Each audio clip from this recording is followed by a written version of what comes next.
목자님께서 목회자 그 연수회 때문에 그 제주도 가셨습니다. 그래서 지금 전국 참예수 교회 목자님들이 교회는 지교회는 한 분도 안 계시고요.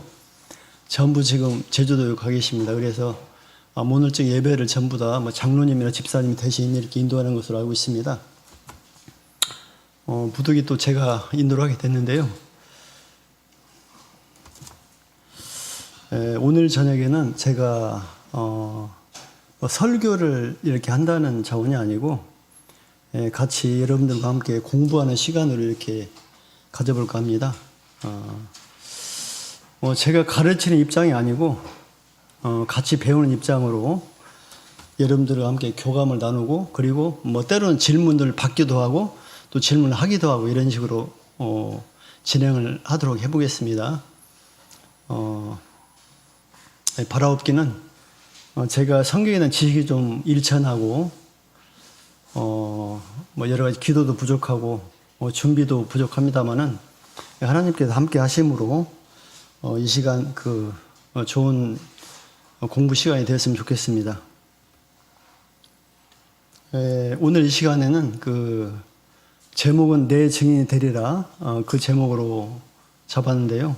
먼저 사도행전 1장 8절을 다 같이 봉독하도록 하시겠습니다.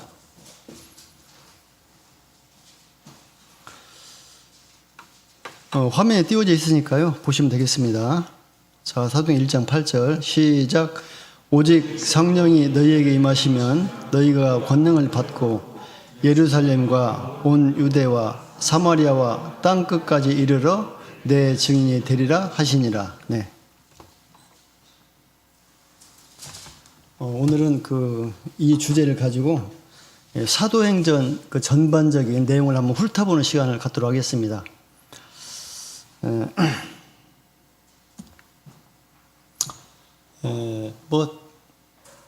그냥 좀 자유스러운 분위기에서 이렇게 예배를 드리면 좋겠습니다. 지금 물음표가 2개가 있잖아요. 왜 사도행전이어야 하는가? 이 시간 김학정 집사가 여러분들과 함께 사도행전을 가지고 이렇게 지금 공부를 하려고 그러는데, 왜 사도행전일까? 이 부분에 대해서 잠깐 말씀을 드리도록 하겠습니다. 지금 물음표가 2개입니다. 첫 번째 물음표에 대한 답은 성경의 핵심 주제가 제가 지난번에도 말씀드렸다시피 성경의 핵심 주제는 하나님의 인간 구원입니다. 좀 구체적으로 말씀을 드리자면은, 하나님께서 온 인류를 구원하기 위해서 때가 되면 메시아를 보내셔서 그 메시아의 희생 대가로 교회를 세우시고 그 교회에서 거듭남을 통하여 구원을 받게 하신다. 이것이 성경의 핵심 주제입니다. 그래서 구약 성경에 보면은 노아의 방주, 또 모세의 성막, 솔로몬의 성전 등이 나오는데, 이것들은 장차 신약 시대에 세워질 실체인 교회, 그 모형으로서 하나님께서 우리에게 미리 보여주신 것입니다. 급기야 세월이 흘러서 하나님의 경륜의 때가 이르렀고, 그래서 하나님께서 지금으로부터 약 2000년 전에 이스라엘 땅에 성령 강림을 통해서 교회를 세우셨는데, 우리는 그 교회를 뭐라고 부릅니까? 초대교회라고 부르기도 하고 사도교회라고 부르기도 합니다. 초대교회 설립은 하나님의 인류 구속사에서 매우 중요한 사건입니다. 왜냐하면 그 교회에서 선포되는 복음을 통해서 이 지구상에 존재하는 모든 인류가 구원을 받을 수 있는 길이 비로소 열리게 되었기 때문입니다. 그래서 우리는 하나님께서 세우신 교회를 뭐라고 부릅니까? 구원의 방주라고 부릅니다. 성경에 보면 교회는 예수님의 몸이라고 했습니다. 에베소 1장 23절에 성경 찾지 마세요. 교회는 예수님의 몸이라고 했는데, 그러므로 예수님의 몸이 하나인 것처럼 교회는 반드시 한계여야만 합니다. 교회가 한계이어야 한다는 그 의미는 무엇이냐면은 사람으로 하여금 구원에 이르게 하는 가르침, 그들 보고 우리가 교리라고 그러죠. 그 교리가 반드시 하나여야 한다는 것입니다. 그런데 오늘날 현실은 어떻습니까? 이 지구상에는 그래서 정확한 통계는 지금 바뀌었을 거예요. 저도 인용한 것인데 약 1000여 개 정도의 많은 교파가 있고, 그 교회들은 나름대로 서로 자신의 교회의 교리가 성경과 부합한다고 주장을 하고 있습니다. 그러므로 이제 누구라도 과연 하나님께서 세우신 교회에서 가르쳤던 교리는 어떠했는지 오로지 성경을 통해서 분명하게 확인하고 검증을 해서 알 필요가 있다는 것입니다. 그런데 이 성경 66권이 있는데요. 이 66권 중에서 사도행전에만 우리가 지금 알고 싶어하는 그런 내용들이, 물론 다른 데도 다 숨겨져 있긴 있습니다만은 정말 쉽게 우리가 이렇게 확인할 수 있는 그런 성경이 뭐냐면 사도행전이거든요. 그래서 이 사도행전에 우리가 알고자 하는 그런 내용들이 정말 구체적이고 소상하게 기록이 되어 있습니다.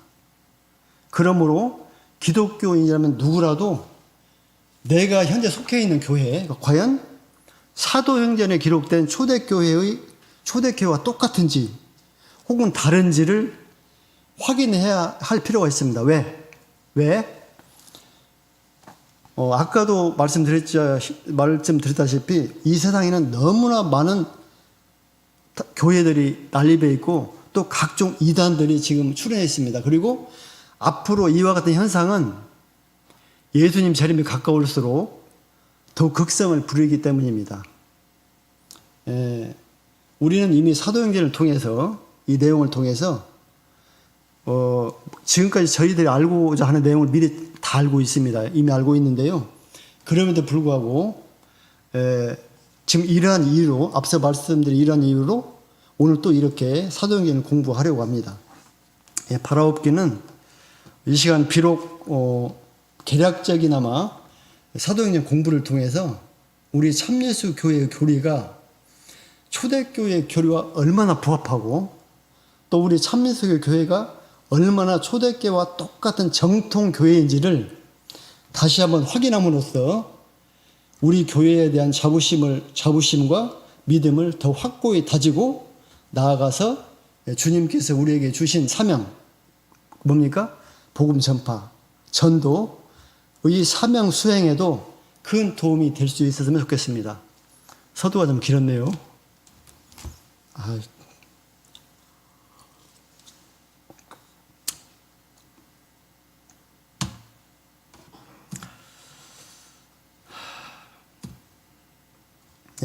아까 물음표, 큰 물음표는 제가 말씀드렸어요. 작은 물음표, 좀 구체적으로 들어가가지고, 왜 사도행전인가?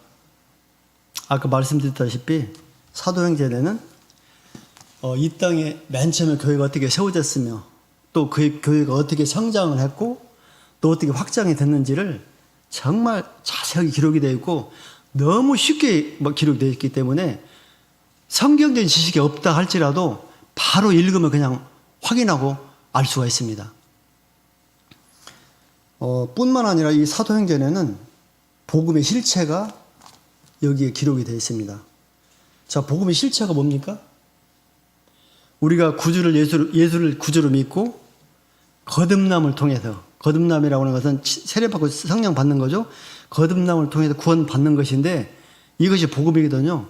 이 복음의 실체가 기록이 되어 있고, 여기 내용을 읽어보면은 초대교회의 사도들은 전부 이 복음의 실체를 가지고 전도를 했습니다. 어려운 걸 가지고 전도한 것이 아니에요. 그리고 그게 너무 쉽기 때문에 이해도 빠르고 쉽게 받아들였습니다. 그래서 복음의 실체가 사도행전에 기록이 되어 있습니다. 그리고 사도행전을 통해서 우리는 정통 교회와 이단 교회의 판단 기준을 우리가 알 수가 있습니다. 다시 좀 말씀드리자면은, 교리라고 하는 것은 뭡니까? 사람으로 하여금 구원에 이르게 하는 그런 이론이잖아요. 말씀. 그러니까 구원과 관련이 있는 거, 그 교리인데, 교리가 구체적으로 좀 예를 들자면은 뭐 세례랄지 성령이랄지 안식일 이런 것들이 교리인데, 이 교리가 초대교회와 같으면 정통이고 다르면 이단이죠.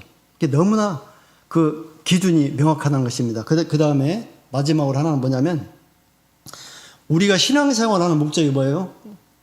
첫 번째로는 나 자신의 구원이에요. 두 번째는 뭐냐? 다른 사람을 전도해서 구원받게 하는 것입니다. 그런데 그게 전도잖아요.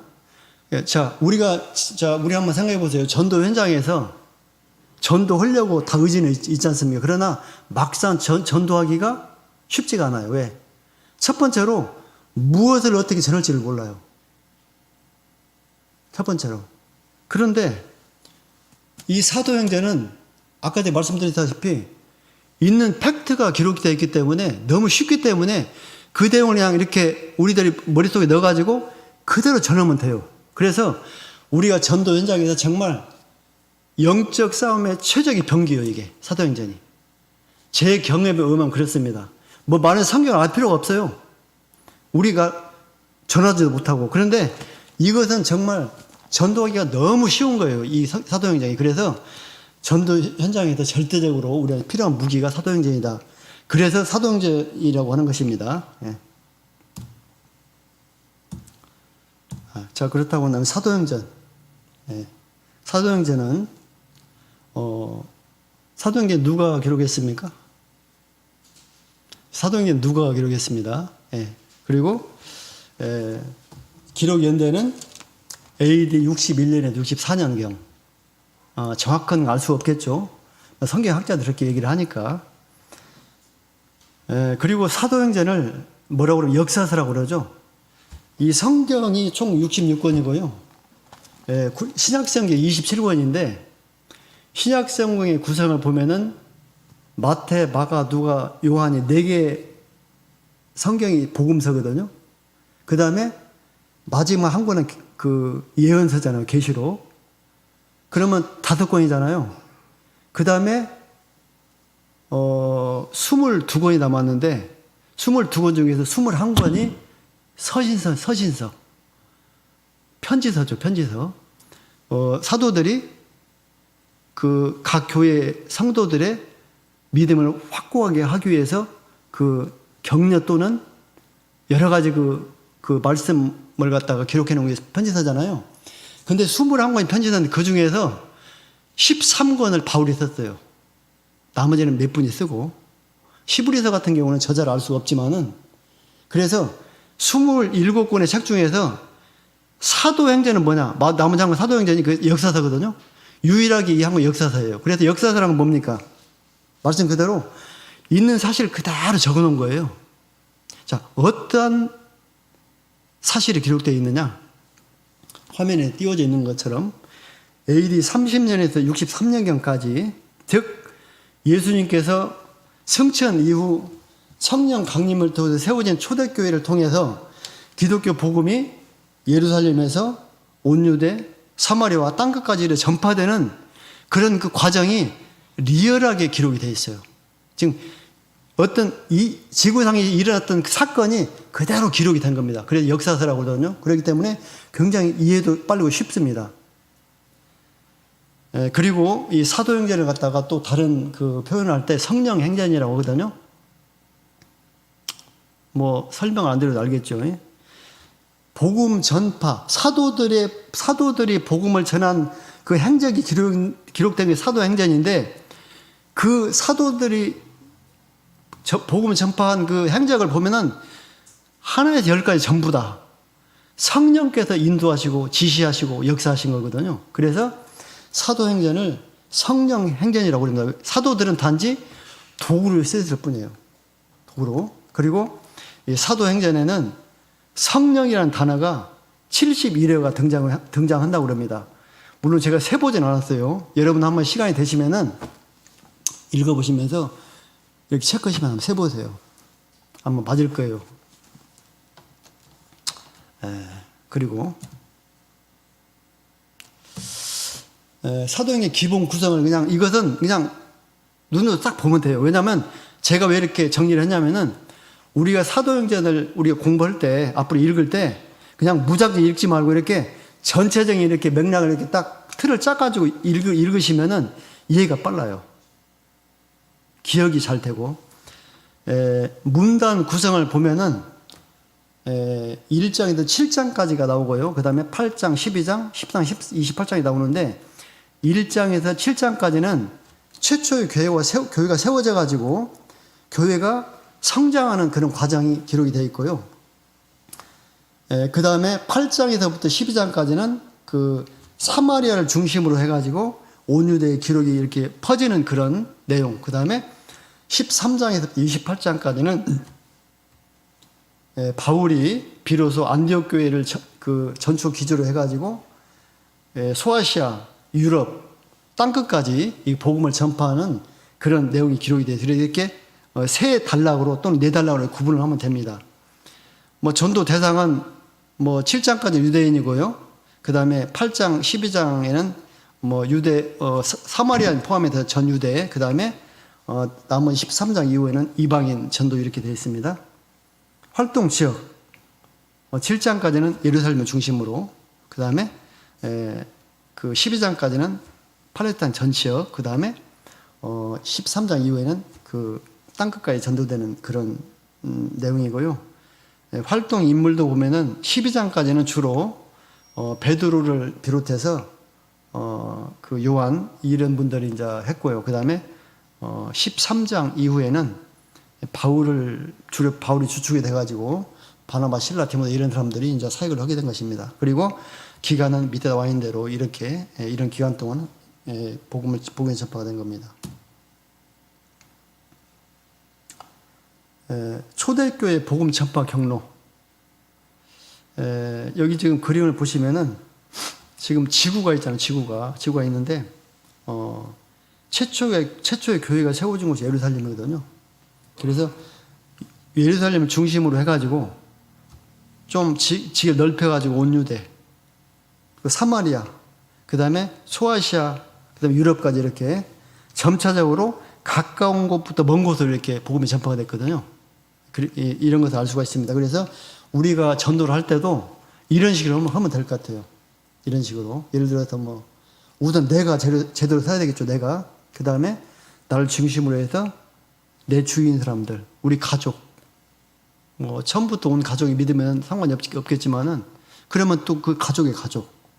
그 다음에 또 조금 더 나가가지고, 넓은 친척. 그 다음에 또 친구. 그 다음에 사회 일반 사람들. 또 기회가 된다면 외국 선교까지 이런 식으로 해가지고 이렇게 점차적으로 가까운 곳에서부터 적게 시작해가지고 멀리 넓게 퍼지는 이런 식으로 우리도 복음을 전파하면 되겠다라고 하는 생각을 해봅니다.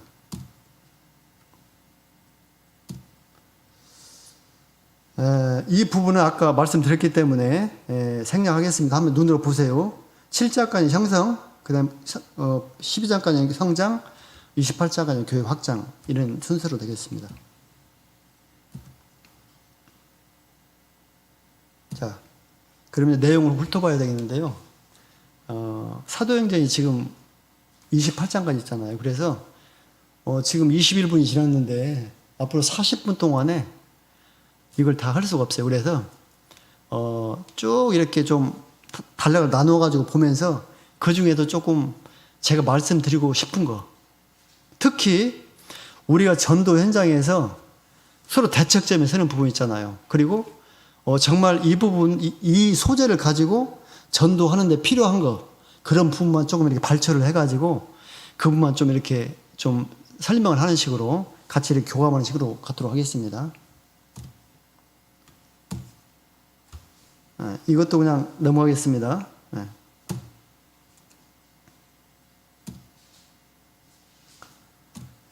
자, 다 띄워놓겠습니다. 1장. 성령 강림 약속과 사명 그리고 순종과 준비 이렇게 제가 제목을 세웠는데요. 사도행전 1장 4절에서 5절을 보면은 제가 읽어드릴게요. 사도와 같이 모이사 저희에게 분부하여 가라사대 예루살렘을 떠나지 말고 내게 들은 바 아버지의 약속하신 것을 기다리라. 요한은 물로 세를 베풀었으나 너희는 몇 날이 붙들어 성령으로 세대를 받으리라. 예, 이렇게 예수님께서 부활하셔가지고 40일 동안 제자들과 함께 계셨죠. 계시다가 승천하시기 직전에 하신 말씀이에요. 물론 승천하시기 직전에 너희는 온 사람 만민에게 복음을 전파하라 믿고 이런 말씀을 하셨어요. 그래서 제가 사도행전을 가지고 말씀드린 거니까 이것은 무슨 내용입니까? 앞으로 성령을 너희들에게 주겠다. 그리고 너희는 그 성령을 내가 내려줄 테니까 그 성령을 받기 위해서 예루살렘을 떠나지 말고 기다려라. 이렇게 이제 말씀하셨잖아요. 그리고 8장에 보면은 이제 또 사명을 우리에게 또 주시거든요. 뭐 성령을 받게 되면은 권능을 받고 뭐 유대 예루살렘 중심으로 해갖고 온 유대 사마리아 땅까지 내 증인이 되겠다. 그리고 이제 승천을 하시잖아요. 자, 이 부분에서 우리가 이제 이런 경우가 있잖아요. 한때 막 어떤 교단에서 예수님께서 언제 막 재림한다고 이렇게 막 한참 난리 법석을 떨었잖아요. 그리고 그것은 무의로 끝났지만은 현재 지금 기존에 있는 어떤 모 교단에서는 자기가 재림주 예수라고 하신 분들이 있거든요. 재림주 예수라고 하신 분이 있어요. 그리고 솔찬히 교세가 많이 막 확장되어 있고, 그리고 신도들이 맹신하고 있거든요. 자, 그래서 저희들이 볼 때는 그게 너무나 참 헛맹당하고 정말 이해가 안 가죠. 왜 그래요?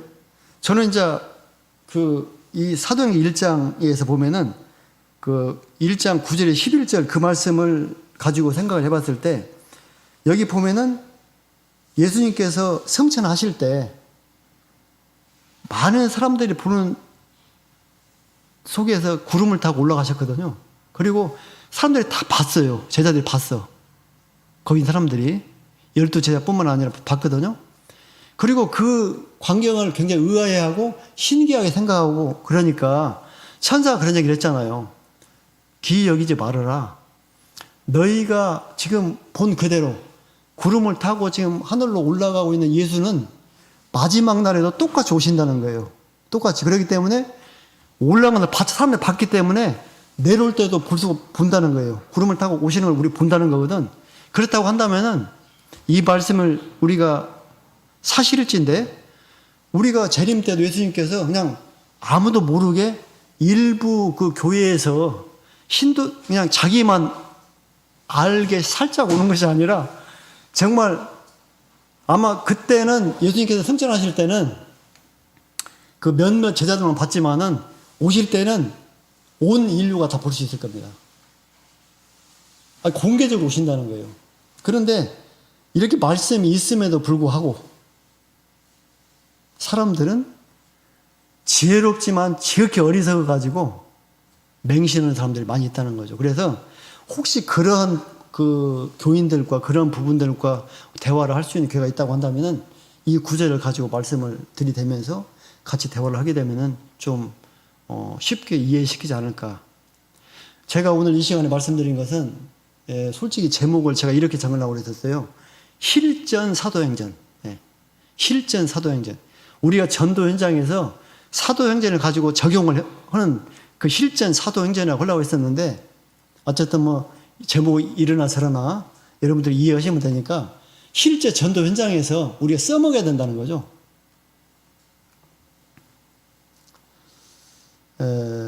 그리고 이제 예수님께서 이렇게 이제 말씀하셨고요.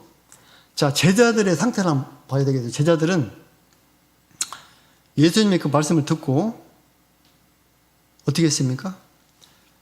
예루살렘에 떠나지 않았대요. 그리고 전혀 기도에 힘썼어. 이것은 어떤 태도입니까? 예수님의 말씀에 대해서 절대 순종하는 그런 그 상태죠. 순종했다는 거죠. 그래도 성령을 받을 수 있었고, 그리고 순종했을 뿐만 아니라 그 1장 24절 26절에 보면은 무엇을 했습니까? 사도들 보충을 했거든요. 그러니까 원래 예수님께서 12명을 뽑았잖아요. 한 명은 예수님을 배반하고 스스로 죽었잖아요. 그게 유다잖아요. 그래서 한 명이 결혼이 됐어요. 그래서 예수님께서 한 명이 결혼이 됐으니까 뽑아라 이렇게 말씀하신 내용은 성경에 없어요. 없는데 제자들은 어떠한 이유에서인지 모르지만은 한 명의 제자를 뽑았어요. 뽑아가지고 12명을 채웠어요. 왜 그랬을까요? 모르겠어요. 이런 뜻도 있을 겁니다. 자, 예수님께서 12명을 세우실 때는 다 이유가 있을 거 아니에요. 물론 성경에 12이라고 숫자는 완전수거든요. 완전수인데 어쨌든 예수님께서 12명을 뽑아 놓으셨는데 12명이 사역을 앞으로 할 거 아닙니까? 그런데 한 명이 부족해. 그러니까 자기 나름대로 한 명을 보충해서 우리가 예수님께서 우리에게 분부하신 그 사역, 성령 받은 이후의 사역, 그 사역을 완전하게 우리가 완벽이라는 단어는 좀 그렇지만 수행함에 있어서 예수님께서 우리에게 주신 12명이라고 하는 숫자, 그 부족한 숫자를 채워서 정말 선교의 그 전도의 사명을 완수하기 위한 철저한 준비를 했다. 그런 측면에서 제자들의 그 태도 굉장히 그 높이 사야 된다고 생각합니다. 그래서 우리들도 우리가 뭐 신앙생활을 하면서 작든 크든 교회 일을 하게 되겠죠. 뭐 이런 말을 하고 있는 제가 이런 얘기를 하는 게 좀 뜨끔하고 좀 죄송하긴 하지만은 그 임무 수행을 하는 데 있어서 정말 철저히 준비하고 갖추는 그런 자세가 그 좋지 않을까라고 하는 생각을 한번 해봤습니다. 이것도 다 이렇게 일단 열어놓을게요. 네. 그 다음에 1장, 7장까지는 초대교회가 이제 비로소 세워져 가지고 이제 형성이 되는 과정인데요. 우리가 정말 중요한 거, 사도행전 2장 1절 4절, 5주년을 성령 강림해가지고 120명의 제자들이 성령의 충만을 받아가지고 다른 방언으로 말하기 시작했잖아요. 이 사건, 그 줄로 하면 몇 줄 되는 이 내용이 정말 이 땅에 엄청난 그 역사적인 그런 그 사건이 되는 것입니다. 비로소 이 땅에 교회가 세워지는 거예요. 교회는 구원의 방주라고 그랬잖아요. 인간을 구원할 수 있는 그 교회가 비로소 세워지는 겁니다. 정말 엄청난 사건이에요, 이게. 비록 몇 줄로 기록이 되어 있지만은. 그런데 이 사건을 통해서 우리가 한번 살펴볼 필요가 있습니다. 오순절날 성령을 받아가지고 방언을 했잖아요. 120명의 신도들이 각각 몇 사람 하는 것이 아니라 12명이 각자 각각 120명이 전부 다 새로운 방언을 했다는 거예요. 그런데 이 부분에 있어서 굉장히 첨예하게 대립을 하는 거예요. 우리 삼년수교회 진리하고 일반 세상교회하고 이 부분이 아주 그냥 서로 마주보고 달리는 기차입니다, 이게. 근데 그러면 그 부분에 대해서 피하면 될 거 아니냐? 그럴 수가 없어요. 왜? 너무 이게 중요하거든, 이게. 왜? 우리가 구원을 받으려면은 거듭나야 되잖아요? 세례받고 성령 받아야 되는데 성령으로 그 인침을 받는다는 것이 과연 그게 뭐냐? 그 증거가 뭐냐? 이게 중요하잖아요. 성령을 받지 않으면 구원을 받지 못하니까. 근데 그 정의를 제대로 알고 있어야 내가 판단할 거 아니에요. 내가 성령 받았는가? 근데 그게 거기서부터 이렇게 되면은 분명히 한쪽은 죽는다는 거예요. 한쪽은 살고. 그래서 자, 이 부분을 이제 좀 말씀드리려고 그러는데 제가 이제 그 일반 교회에 유명 신학자들 쓰는 주석들을 좀 살펴보니까 이때 당시에 그 120명이 방언을 한 것은 천하 만국 방언이다 이렇게 얘기를 하더라고요. 그러니까 120명이 성령만 방언을 했는데 그 방언은 똑같은 한 개의 어떤 방언이 아니라 천하 만국 방언을 했다 이렇게 기록이 되어 있고요. 모든 주석사 그렇게 기록이 되어 있어요. 그리고 실제 그렇게 가르치고 있어요. 우리가 생각할 때는 정말 이것이 말도 안 되는 그런 주장이지만 유명한 신학자들이 그렇게 기가 막히게 이렇게 기록을 해놨어요. 그래서 제가 이제 그걸 좀 정리를 해봤는데 왜 그분들이 그렇게 주장을 했느냐. 그냥 무턱대고 했을까요? 그렇지 않죠. 자, 그러면은, 자, 2장 실제 부분은 시간이 많이 가기 때문에 쭉 넘어 그 부분만 조금 약간 부각해서 말씀드릴게요. 네. 자, 왜 천하 만국 방언이라고 하냐면은 이때 당시가 절기가 뭐예요? 오순절이잖아요. 근데 이스라엘 나라에는 7대 절기가 있어요. 7대 절기. 유월절, 무교절, 초숙절, 오순절, 나팔절, 속죄절, 초막절 7개 절기가 있는데 그 중에서 유월절, 오순절, 초막절 이 3개 절기에는 이스라엘 나라의 그 성인 남자들이 예루살렘을 방문해가지고 뭐 성전에서도 납부하고 예배도 드리고 그런 그 절기거든요. 근데 이 오순절날 이때도 그 행사를 하기 위해서 절기를 지키기 위해서 유대인들이 모였어요. 모였는데 이 유대인들이 모인 그 출신을 보면은 여기 지금 나와 있잖아요. 13개국 이상의 그 나라에서 왔어요. 그러니까 13개국 이상의 나라의 그 말을 할 수 있는 그 지역에서 유대인들이 왔어요. 그게 왜 왔냐면 디아스포라 유대인이잖아요. 흩어진 유대인들. 유대 나라는 이미 예수님 이전에 나라가 망했어요. 오시기 전에 망해가지고 그 이스라엘 사람들이 뿔뿔이 헤어졌어요. 세계 곳곳으로. 그래야 각자 그곳에서 정착을 하고 살아. 근데 이분들은 철저한 유일신 사상이 있기 때문에 그 7대 절기를 지키고 그 중에 3대 절기가 되면은 예루살렘 방문한단 말입니다. 근데 이때 오순절 이 당시에 13개국 이상에 살고 있는 유대인들이 모였어요. 모여가지고 지금 모여갖고 있는데 갑자기 어디에서 막 무슨 소리가 나거든? 그래서 그쪽으로 우르르 몰려갔어. 가서 보니까 120명의 제자들이 다락방 기도를 하고 있는데 이런 일이 벌어진 거예요. 근데 신기한 것은 뭐냐면 신기한 건 뭐냐면 그 120명이 지금 막 기도를 하는데 지금 이쪽에는 13개국에서 온 그 제자들이 지금 있어요. 그 유대인들이 각자 자기 나라 말을 알고 있을 거 아닙니까? 근데 가만히 들어보니까 120명의 신도들이 기도를 하는데 이 13개국에서 온 사람들 귀에 어떻게 들리냐면은 자기 나라 말로 들리는 거예요. 그게 자기 나라 말로. 그러니까 이제 성경이 그렇게 여기 보세요. 자, 보입니까? 네. 두 번째 줄 보면은 각각 자기의 방언으로 제자들의 말하는 것을 듣고, 그리고 8절 우리가 우리 각 사람의 난 곳 방언으로 듣게 되면 어찌면요. 마지막 절 우리의 각 방언으로 하나님의 큰 일을 말하면 듣는다. 그러니까 자기 나라 말로 들렸다는 거예요. 근데 저 사람들은 누구예요? 전부 유대에 살고 있는 유대인들이거든.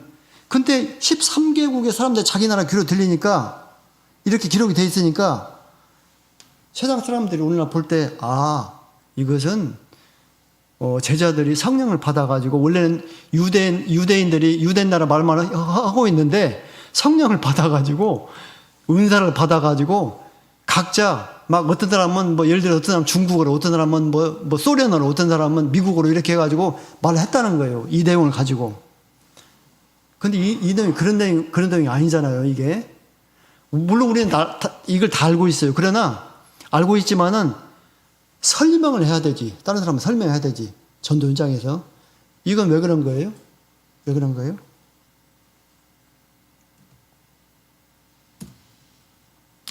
자, 고린도 14장 2절에 보면은 방언을 말하는 자는 사람에게 하지 아니하고 하나님께 하나니 이는 알아듣는 자가 없고 영어를 비밀 말한다.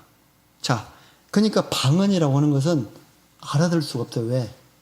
나와 하나님 간의 영의 대화이기 때문에 누구도 알아들 수가 없어.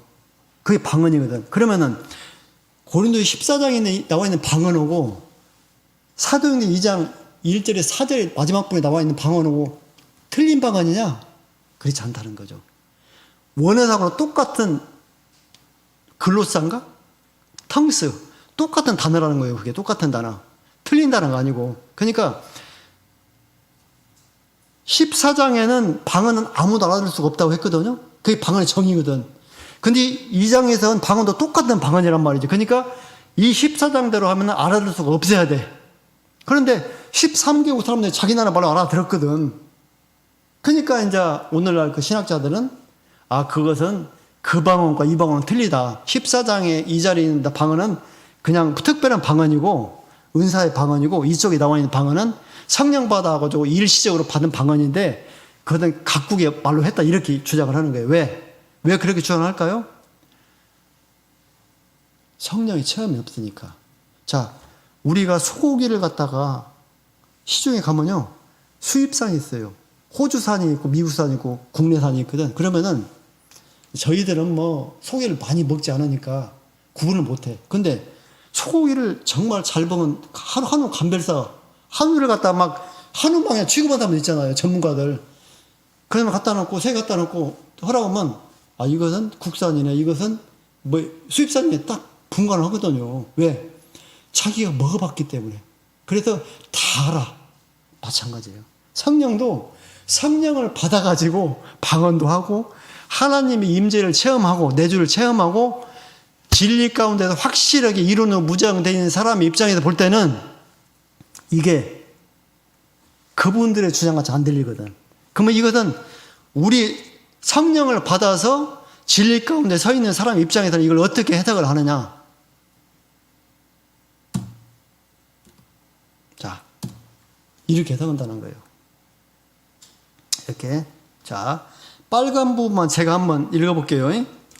제자들이 실제로 10개국 이상의 방언으로 말했던 것이 아니고 제자들은 각각 사람들이 전혀 알아들을 수 없는 즉 고린도전서 14장 2절에 나와 있는 그런 한 개의 똑같은 방언으로 말했어요. 그 당시에 했는데 성령께서 특별히 순간적으로 통역의 역사를 하셔가지고 그 광경을 목격한 유대인들로 하여금 각자 자기 나라 말로 이렇게 알아들을 수 있도록 통역을 하신 거예요. 통역을. 왜 그랬을까요?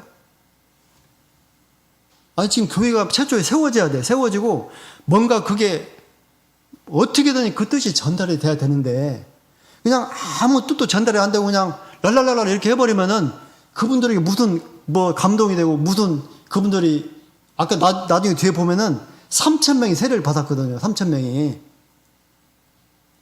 그냥 베드로가 설교 한번 한다고 해서 3,000명이 세례를 받았겠어요? 3,000명이 세례를 받았다는 것은 베드로의 설교도 능력이 있었지만은 앞서서 기도는 성령 받아가지고 방언으로 기도는 광야를 받기 때문이에요. 그러면 그때 그냥 예를 들어서 러시아 말 하네? 중국말 이런 식으로 받으면은 놀랄까요? 저분들은 유대 살면서도 유학했나 봐. 이렇게 얘기를 해야지.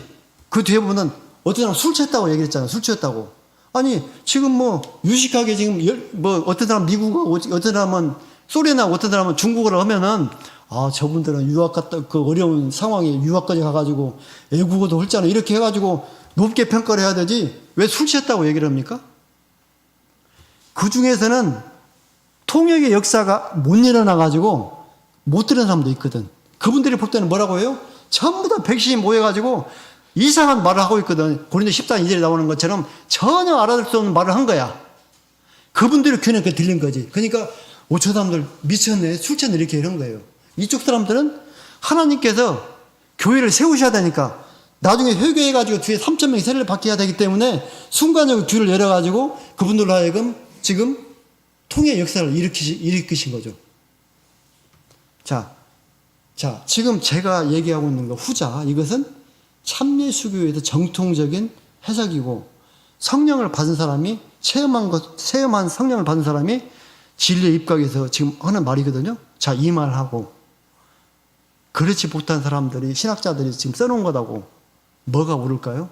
저는 아무리 생각해도, 제가 믿음은 없지만, 아무리 생각해도 이것은 정말 아니다. 근데 사람은 참 이상해요. 정말 훌륭하고 정말 박사 이런 사람들도 왜 그걸 발견을 못하든지. 그래서 그걸 공부해 생각해 보니까 김학장 같은 사람들도 깨닫고 이렇게 자신있게 지금 이 방송이 지금 유튜브로 해갖고 지금 온 세계로 지금 나오고 있습니다. 현재 실시간이니까.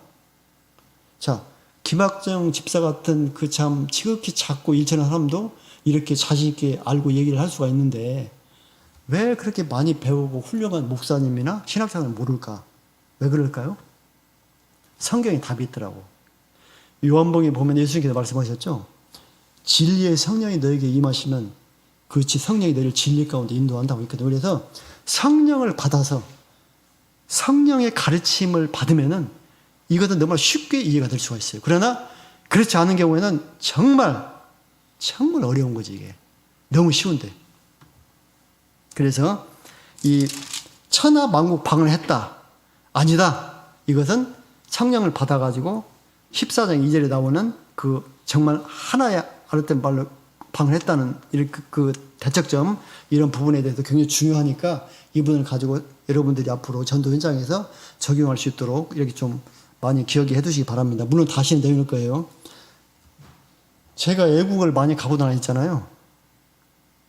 그 2016년도에 대만을 한 3박 4일 갔다 온 적이 있고 그 다음에 그 이후에 수험교회 신도들과 대만을 일주일 방문한 적이 있고 9박 10일인가?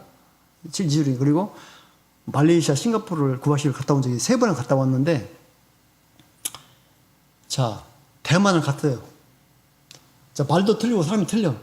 기도합시다 하니까 전부 기도를 하는데 똑같더라고요. 하나의 방언이 하나 똑같은 거야.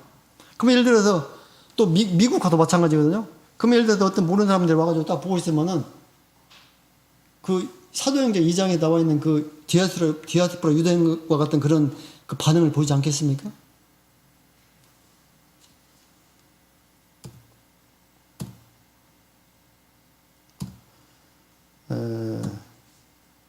그 다음에 정말 너무나 할 내용이 많은데 시간이 너무 가버립니다.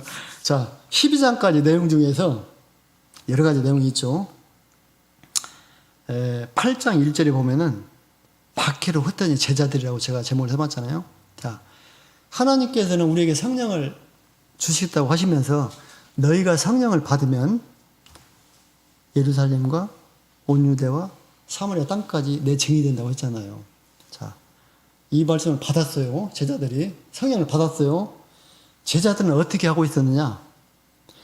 자, 이걸 말씀드리기 전에 그 당시 그 사회적인 배경을 보면은 유대인들은 선민 사상이 있어요. 그리고 같은 팔레스타인 내에 살고 있는 유대인들도 그 나라 이스라엘 백성들도 북쪽 사마리아 사람들은 상종을 안 해. 왜? 거기는 이방인의 피가 섞였거든요. 그쪽에는. 그래서 상종을 안 해. 자기들끼리만 그냥 선민이라고 생각하고 막 자기들끼리만 뚜렷이 뭉쳐 살고 성령을 받았음에도 불구하고 성령을 받아가지고 사명을 받아가지고 전도를 해야 될 입장이 있음에도 불구하고 제자들은 어떻게 하고 있었어요? 예루살렘에도 자기들끼리 모여가지고 그냥 북치고 장구치고 좀 표현이 이상하지만은 자기들끼리 그냥 기뻐하고 이렇게 있던 거예요. 하나님은 흩어져서 전파라고 했거든. 근데 이제 이게 보면은 8장 이후부터 이렇게 흩어지거든요. 그게 어떤 사건이냐? 스데반이 죽어요. 스데반이. 그러니까 스데반이 죽는 시점을 시작해가지고 물론 예수님께서 돌아가신 시점도 그때도 맞지만은 기독교인들이 엄청 박해를 받게 되거든. 박해를 받다 보니까 예루살렘에 가만히 앉아 죽을 수는 없잖아요. 그러니까 흩어진 거예요. 피난을 간 거죠. 우리가 그 군대 갔다 온 사람은 잘 알거든요. 군대에서 이런 얘기를 해요. 뭐 호 안에 수류탄, 호 밖에 수류탄 이러거든. 그러니까 예를 들어서 사람들 기합을 줄 때 이 호가 참호가 있어요. 거기다가 사람을 들어가게 해가지고 자, 호 안에 수류탄 하면 수류탄 안으로 던지잖아요. 그러면 사람들이 밖으로 후딱 피해야 돼. 살아야 되니까. 또 밖에 있는 사람한테 호 밖에 수류탄 하면 또 호 안으로 또 들어가야 돼. 그러니까 목숨을 부지려고 흩어지거든. 마찬가지예요.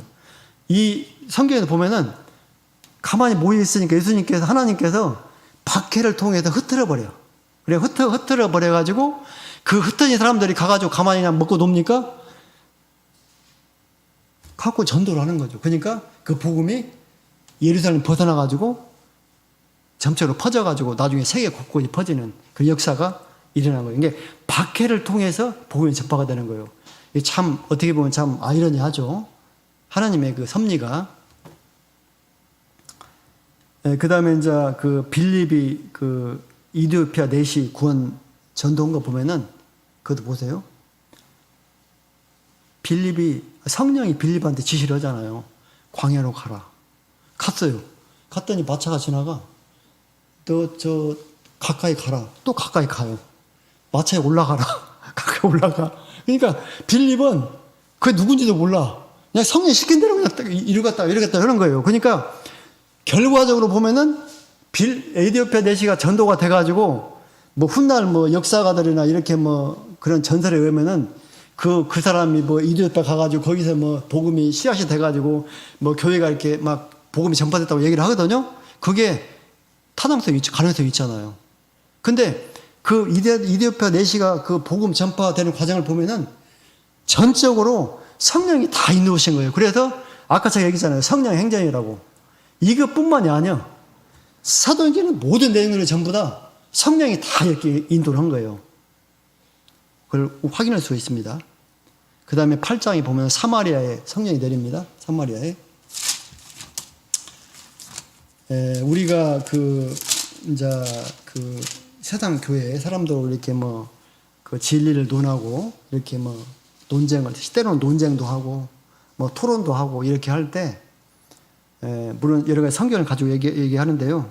아까 제가 말씀대로 사도행전이라고 하는 이런 성경을 가지고 대화를 하게 됐을 때, 우리가 복음을 가지고 얘기해야 되잖아요. 그런데 그 복음의 실체가 기록되어 있는 성경 그 구절이 어디냐면은 8장, 10장, 19장이에요. 8장은 사마리아 지방에 세례받치고 성령 받은 내용. 10장은 고넬료 과정에 세례받치고 성령 받은 내용. 19장은 에베소 교회에 세례받치고 성령 받은 내용이 기록이 되어 있거든요. 근데 그 내용들을 가지고 우리가 얘기를 하거든요. 그 교회는 없거든. 그건 실체가. 근데 이 세 가지, 제가 지금 시간이 없기 때문에 그냥 몰아때려 좀 하고 말할게요. 뒤에 안 나가고. 언제 한 시간 더 해야 될 것 같아요. 그 8장 사마리아 지방에 내린 성령, 전도된 거, 10장 고넬료 가정, 19장 일 보면 있잖아요. 똑같이 결론은 뭐예요? 세례받고 성령 받는 거예요. 앞에 다른 다 나오다가 결론은 그거예요. 결론은.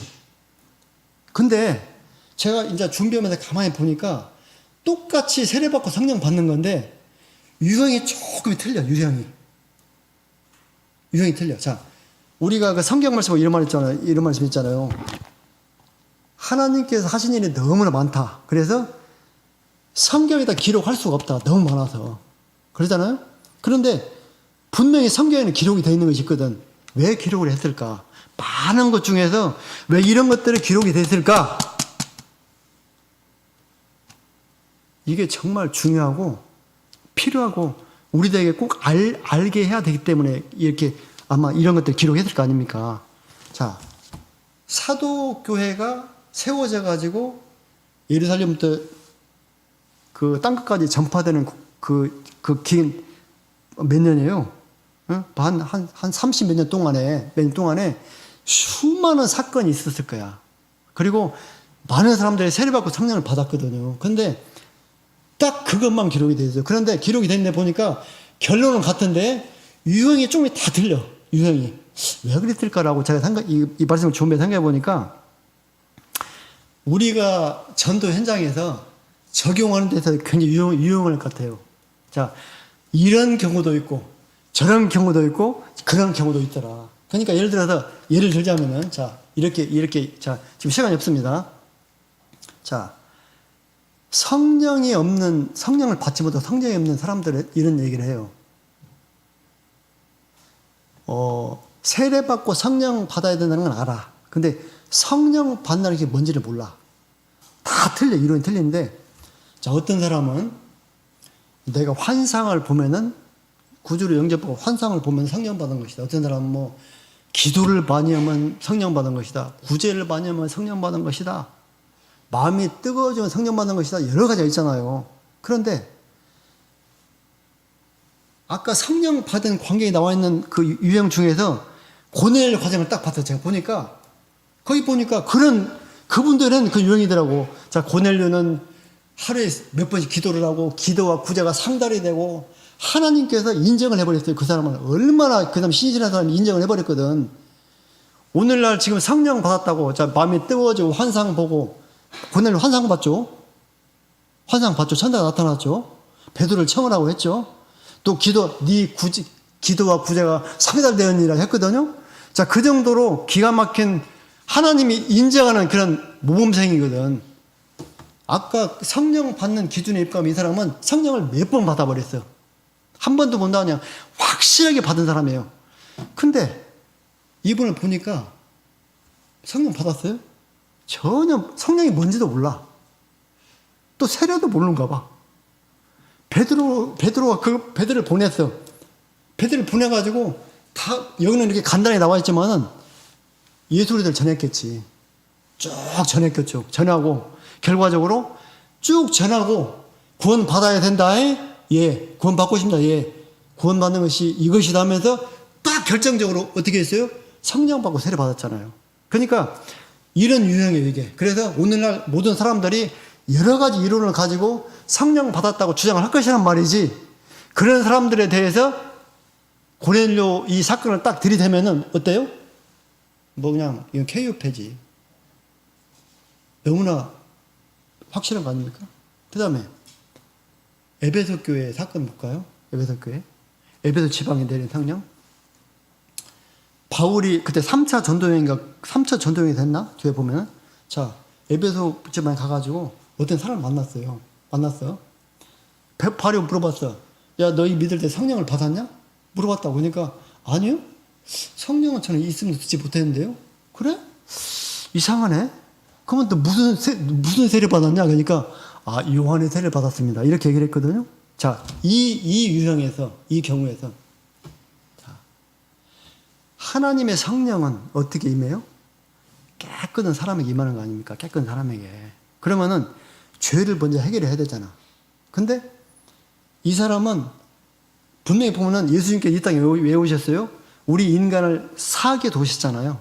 자기가 희생양이 돼가지고, 그 보혈로 우리가 그 사함을 받는데, 자, 그런 세례라고 하는 예수 그리스도임을 세례를 받아가지고 죄를 씻는 그런 과정을 거쳐가지고 우리가 깨끗한 몸이 됐을 때 하나님께 성령을 주시잖아요.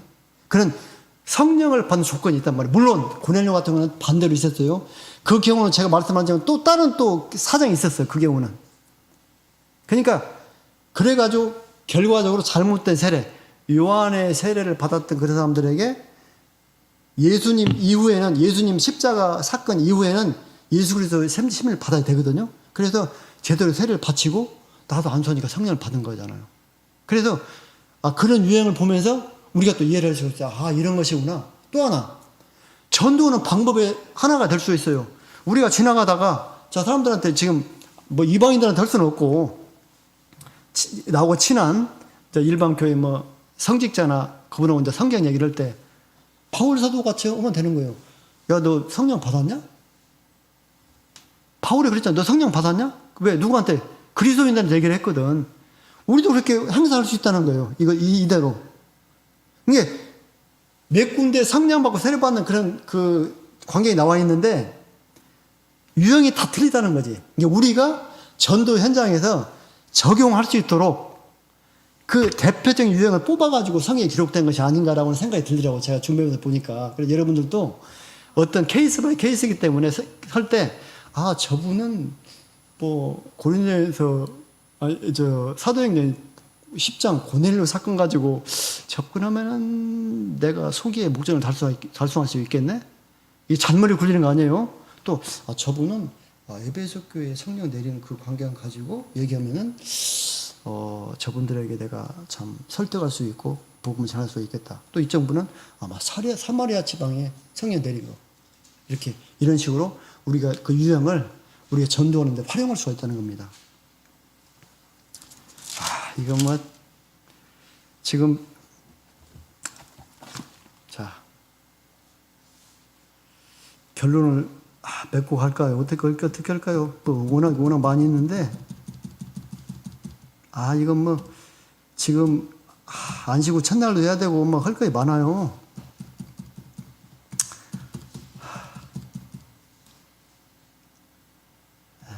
참.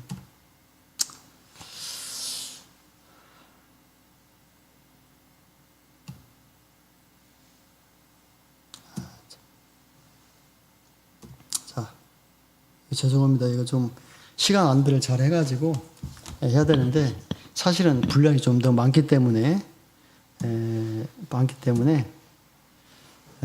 어차피 뭐 날씨가 좀 춥고 뭐 계속 뭐 저 개인적으로 시간이 주어진다면 뭐 계속 하고 싶지만은 그렇게 할 수가 없기 때문에 여기서 끝내야 될 것 같습니다. 앞으로 이제 뭐 이어지는 그런 내용들은 물론 우리가 다 아는 내용이에요. 그런데 그런 내용 중에서도 대책점에 쓰는 거, 우리가 전도 현장에서 실전에서 적용할 수 있는 부분이 좀 몇 군데가 있는데 그 부분 나중에 기회가 되면 하기로 하고요. 자, 결론을 맺도록 하겠습니다. 우리가 맨 처음에 시작할 때 사도행 1장 8절에 읽었잖아요. 너희가 성령을 받으면 권능을 받고 예루살렘과 온 유대와 사마리아와 땅끝까지 내 증인이 되리라고 했잖아요. 이건 예수님의 예언이기도 하지만 우리에게 주신 소명이기도 하거든요. 우리에게 소명이 되고 또 사명도 됩니다. 그래서 우리는 이제 성령을 받고 예수님이 제자가 되었잖아요. 그래서 우리의 사명이 뭐냐? 예수님께서 말씀하셨지만은 예수님께서 또 부활하셔가지고 승천하시기 직전에 또 이런 말씀을 하셨어요. 너희는 가서 모든 족속으로 제자를 삼아 아버지와 아들과 성령의 이름으로 세례를 주고 내가 너희에게 분반 모든 것을 가르쳐 지키게 하라. 이 말은 뭐예요? 전도하라는 거죠. 전도하라는 거. 근데 전도라고 하는 것이 정말 쉽지가 않죠? 여러분들 저보다도 훨씬 더 전도의 열의를 가지고 시도를 했잖아요? 그런데 어떻습니까? 그분들하고 어떤 특정한 사람하고 대화를 계속 이어지는 것도 힘들고 참예수교의 문턱을 밟도록까지 하는 것은 이건 진짜 어려운 거예요. 이것은. 그런데 어려워요. 어떻게 보면 거의 불가능해. 아까워요. 불가능해. 근데 오늘 사도행전을 보니까 사도들이 예루살렘을 시작으로 해가지고 땅끝까지 복음을 전파했는데 보니까 그때 환경이 정말 녹록하지 않은 환경이 있었죠. 정말 열악한 환경이거든. 목숨을 내놓는 그런 상황이거든요. 그런데 그런 상황에서도 복음의 전파가 되더라는 거예요. 왜? 사람의 힘으로 오는 것이 아니라 하나님의 성령이 처음부터 끝까지 전적으로 역사하셨다는 거죠. 그래서 우리가 하나님 말씀을 받으면서 전도는 정말 어렵지만 그러나 하나님께서 사도시대에 사도들에게 역사하셨을 때 성령께서 함께 하셔 역사하셨던 것처럼 우리가 어떤 확실한 소명감을 가지고 의지를 가지고 나아가고자 한다고 한다면 하나님께서 사도시대처럼 우리들에게 힘을 주시고 성령께서 인도해 주시지 않을까라고는 생각을 해봅니다. 그래서 여러분들께서 기도하시면서 전도를 어떻게 할까, 할 수 있을까 그런 부분에 대해 많이 좀 연구하시고 힘쓰시기 바랍니다. 부족하지만 오늘 말씀 이것으로 마치도록 하겠습니다. 다 같이 기도하겠습니다.